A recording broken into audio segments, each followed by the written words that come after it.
Upgrading your RAM is one of the quickest and easiest tasks that you can do to immediately increase your system performance. Whether you're doing a new PC build or simply updating your system in order to run the latest 3D game, you are going to need to know how to install and troubleshoot RAM. Now, I have in front of me a couple of very similar looking RAM sticks. They both have these metallic heat spreaders, they both have a ton of pins that I can't readily identify just by looking at them, and they're both blue.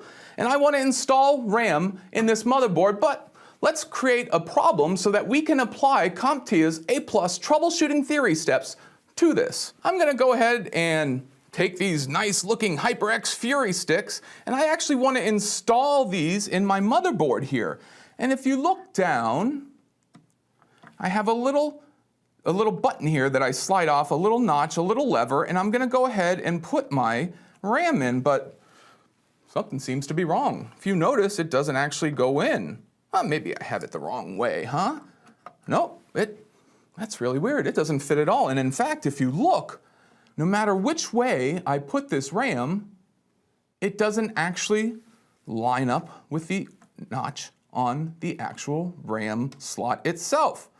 So my first thing is I've got to identify the problem, which we've kind of just done. Well, this RAM doesn't fit in the slot.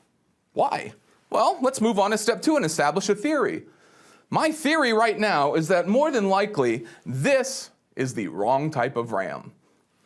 Now that we have that theory established, let's go ahead and test that theory. But before I do, I want to make sure that I refer to the manufacturer's materials, because they provide an excellent look on how to install and remove a DIMM, just so I can verify that I'm doing things the correct way for this piece of hardware. I've done that, I've looked through the manufacturer's information, I've identified the problem, established my theory, and now I'm going to test my theory. Well, I think that these are wrong. These sticks are the wrong generation. Now, I can test this theory in a few ways. I can actually take a stick of RAM that I know is the right generation for this motherboard, right? The vendor's information told me that I need DDR4, and I know that these are DDR4 sticks, and I can actually quite simply just try and line them up and see. And you'll notice that if I do that, these notches do not line up at all. I definitely have the wrong RAM here.